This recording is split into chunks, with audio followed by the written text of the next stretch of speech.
Pela primeira vez, uma pesquisa do IBGE tenta mapear a orientação sexual dos brasileiros. Atualmente, aqui no nosso país, quase 3 milhões de pessoas se dizem gays, lésbicas ou bissexuais. Isso equivale a aproximadamente 1,8% da população. Entre os mais jovens, esse percentual é maior, 4,8% entre 18 e 19 anos. Orientação sexual. Esse é o assunto de hoje no nosso Papo de Quinta.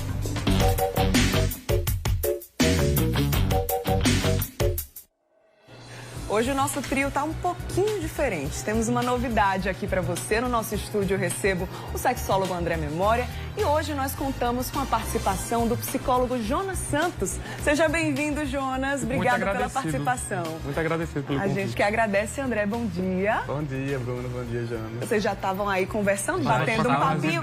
Isso é ótimo. Eu quero a sua participação também para completar aqui o nosso Papo de Quinta. Você pode e deve mandar mensagem para o WhatsApp do Mulher Demais, 991050400. Orientação sexual é o assunto de hoje, tá? Sei que muita gente nem comenta sobre esse assunto, né, minha gente? Vai se resguardando ali, colocando debaixo do tapete, mas é um assunto muito importante, inclusive por ser a primeira vez que o IBGE tenta fazer esse mapeamento aqui no nosso país. Então é um avanço, né? E antes de falar qualquer coisa, é importante a gente falar o seguinte: antes se falava muito sobre opção sexual. Hoje em dia o termo correto é usado orientação sexual. Então, André, faça as honras da casa aqui, né? Já que você já faz parte aqui do nosso Papo de Quinta com mais frequência. E aí eu queria saber de você, por que esse termo mudou? Por que o correto é chamar orientação sexual e não opção sexual? Até pouco tempo atrás, e realmente muito pouco tempo atrás, as pessoas, até os cientistas, eles tinham uma noção errônea em relação à orientação sexual e aos seus desejos, né? E aí tinha-se a premissa de que você podia, durante a vida ou desde nascença, optando, eu só gosto desse gênero ou do outro, ou dos dois, e a coisa não funciona tão simples assim. E esse modo de mostrar que é só uma opção, muitas vezes é um modo de controle. Certo. Se você pode optar, então você pode controlar. E aí tem um vídeo, Bruna, que eu acho genial, de um canal chamado Põe na Roda, que ele sai na rua pesquisando. Você considera que é opção sexual a pessoa ser homossexual? As pessoas dizem sim. E aí ele pergunta, você é heterossexual? A pessoa diz sim. E quando que você optou? A pessoa se desconcerta toda. Ai, meu Deus. Não, eu nunca optei, eu já nasci assim.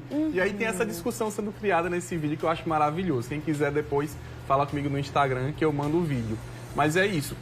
A orientação nos diz que a gente tem fatores genéticos, a gente nasce com algumas questões que movem o nosso desejo.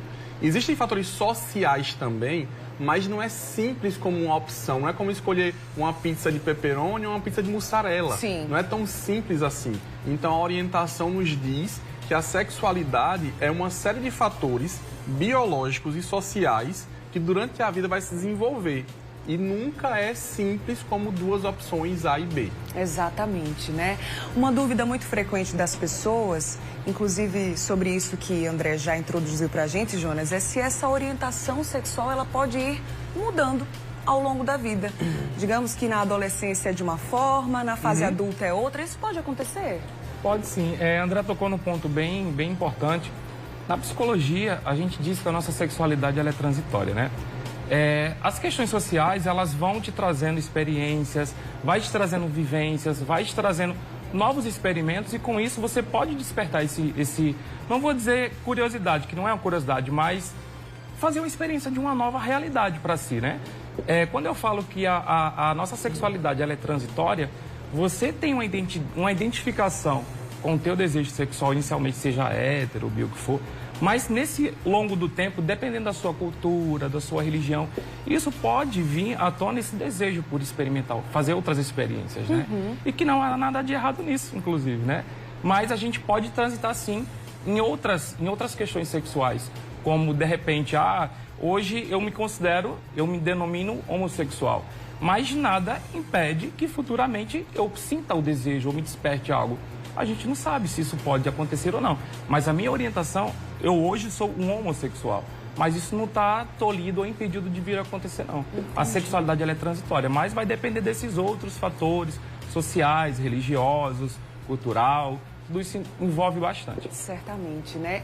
Em qual momento, em qual fase da vida, André, a gente passa a se questionar sobre isso? Porque, assim, o natural, digamos assim, o convencional ou o cultural é que a gente aprenda que o heterossexual é o mais comum, né?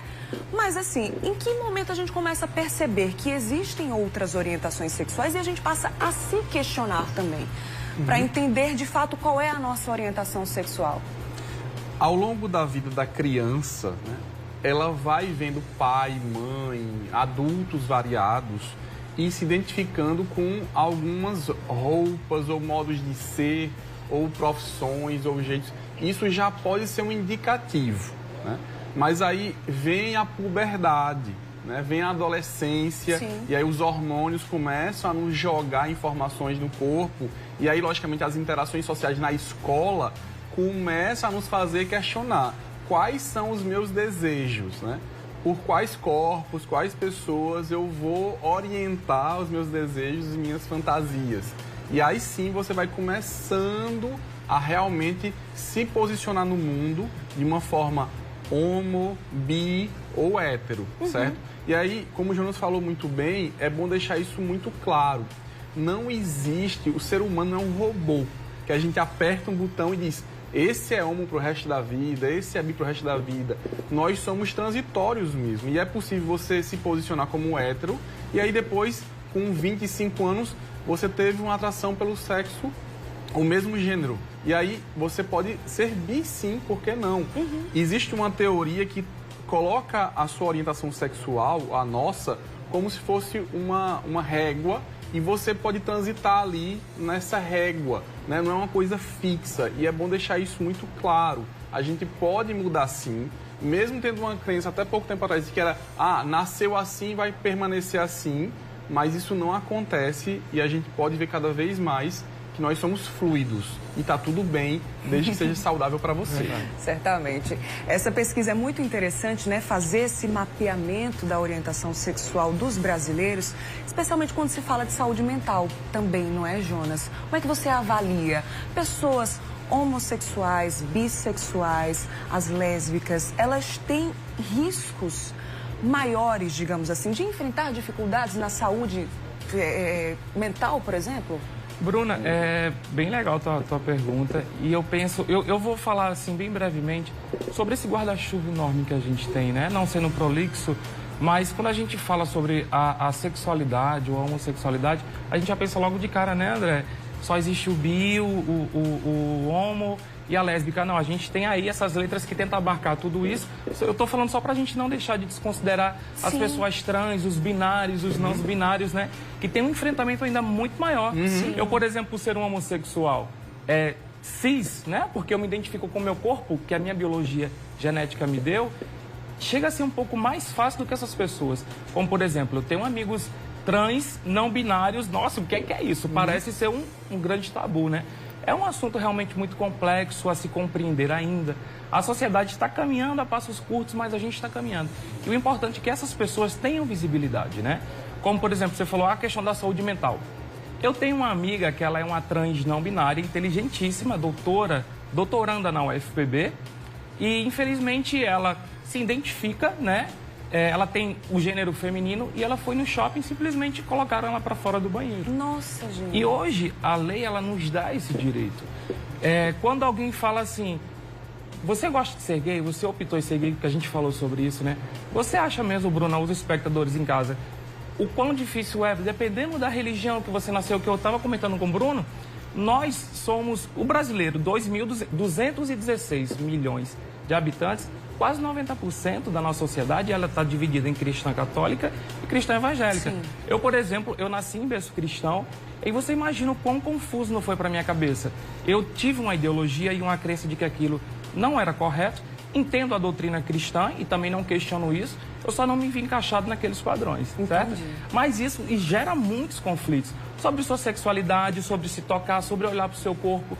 E você imagina como é difícil. Para mim, que a sociedade me enxerga como um cara barbudo, massa, todo tatuado, é ok. E esses outros corpos que transitam na cidade, que são estranhos, né? E quando a gente vai falar do não binário, você vai ver talvez uma pessoa com um corpo mais masculinizado, mais transvestido com a roupa mais feminina, Sim. Talvez de barba, com a voz mais grossa, mal alterada. Então, assim, são muitos conflitos emocionais que a gente passa, assim, é muito difícil. A questão social, a sociedade, ela agride muito isso. E a gente tem que entender, por que a sexualidade do outro me atravessa tanto? O que é que me incomoda nesse corpo? Será que a gente pode pensar que existe uma hegemonia? Será que a gente pode pensar que... Michel Foucault, que é um dos autores que fala muito sobre sexualidade, ele está bem contemporâneo, ele vai dizer sobre essa dominação dos corpos, né?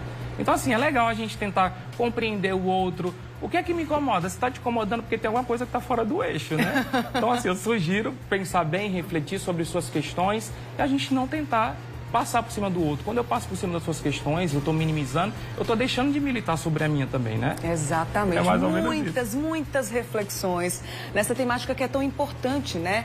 Abrimos espaço aqui no Mulher Demais para falar sobre isso e você pode e deve também trazer as suas questões, dúvidas que você tem aí ou tem ao longo do tempo, né? Pode mandar aí para o WhatsApp do Mulher Demais, o 991050400. Você pode mandar no @Correio TV, compartilhar, quem sabe, uma experiência, uma dúvida, a sua opinião sobre esse assunto. Daqui a pouquinho eu volto a conversar com os nossos especialistas por aqui. Tá certo, gente? Tá bom. Beleza. Ó, vamos falar agora assim. Gente, eu vou voltar a conversar com eles, eu vou me inserir aqui no bate-papo, tá? Porque eles não pararam a matraca um momento. É porque é importante, né, minha gente? A gente conversar, falar sobre vários temas, inclusive... Exato. Inclusive, vocês aí de casa, a gente gosta de ter a sua participação, não somente nos temas que a gente já propõe aqui, mas sugerindo temas também para os nossos quadros, tá? Lá no @Correio TV você faz isso, aqui no WhatsApp do Mulher Demais, manda aí o que você quer ver por aqui, a gente gosta muito dessa interação, tá? Aproveitando que eu tô falando aqui do WhatsApp do Mulher Demais, várias pessoas aqui perguntando pra gente sobre como falar sobre esse assunto com crianças, com os filhos. Existe uma regra, um tato diferenciado. Como começar esse bate-papo? Fala aí, André. A regra é: seja natural, seja respeitoso, seja afetuoso. É muito interessante quando a gente vê na prática, quando crianças veem dois adultos do mesmo gênero se beijando, como para ela é comum isso, né? Como para ela isso é tranquilo. Então, quem problematiza o mundo, quem piora o mundo são os adultos. As crianças estão, em geral, muito tranquilas com as coisas que elas veem. Então, quando a criança vê ou quando ela questiona o adulto sobre algum aspecto dessa área, é importante que o adulto saiba saber o que fala, ter calma, né? Não querer demonizar ou fazer aquilo como se fosse um mal. Aquilo não deveria acontecer, porque acontece, é humano e tá tudo bem, né? Então vai falando aos poucos, à medida que ela pergunta, responde, sempre com respeito e afeto, né? Nenhuma criança vai fazer algo que ela não quer, então deixa ela ser livre para perguntar e agir. E se algo acontecer na escola, também conversa com ela de forma calma e respeitosa. As questões sexuais, elas são problemas porque os tabus da cultura trazem isso. Mas quando a gente fala com calma e tranquilidade, e se você não souber falar, consulta um profissional para que você possa falar dessa melhor forma que você puder. Agora, Jonas, como é que você avalia o risco desses pais responsáveis não conversarem com essas crianças, com adolescentes que sejam? Por que esse papo, né, ele precisa estar inserido? O André já explicou, mas quais são os riscos disso não acontecer, né? Além, claro, do distanciamento, né, que naturalmente vai acontecer desses pais e filhos, mas assim, quais são os riscos assim que você avalia? Eu achei bem legal a pergunta. Eu gosto muito de trazer algumas experiências. A gente estava aqui papeando um pouco. Eu falei que eu tenho um filho, né? Eu estou numa relação de 15 anos. E dessa relação a gente tem um menino pequenininho. O processo de naturalização, ele de fato tem que acontecer, né? Como ele falou, existem os aspectos raciais, culturais, religiosos que atravessam a gente nesses momentos e cria esses grandes estigmas e punições, não vou dizer punições, mas castrações, né? Em relação à sexualidade da criança. É você tratar com um processo natural. Vou dar um pequeno exemplo. Eu fui pegar meu filho na escola um determinado dia e estava saindo outra menininha junto com ele. Quando a gente chegou no carro, perto do nosso carro estava bem próximo, a criança fez assim: tio, é verdade que você é um dos papais do meu filho? Eu ia falar o nome. Do seu... Aí falou o nome dele. Aí eu falei: sim, mamãe, eu também quero ter 2 pais. Ai, nossa, olha só, Isso, eu fiquei... que ingenuidade, né? Total, e eu fiquei impactado com aquilo, Bruna, porque a gente tenta esconder isso a todo momento e eles percebem, como o André falou, a maldade está dentro de nós, está imbuída em nós, né? Uma criança, ela não consegue ter a dimensão de que o desejo que ela tem nas partes, órgão genital dela, é algo poluído da mente nossa, né? A criança, ela vai ter a curiosidade. Então, é você tentar ter uma base sólida, explicar de uma forma muito natural. Claro, você não vai se aprofundar naquilo, mas você vai tentar, pelo menos, deixar a criança com alguma resposta. Não sabe como fazer isso? Procura um especialista, procura alguém para poder te dar essa orientação, né?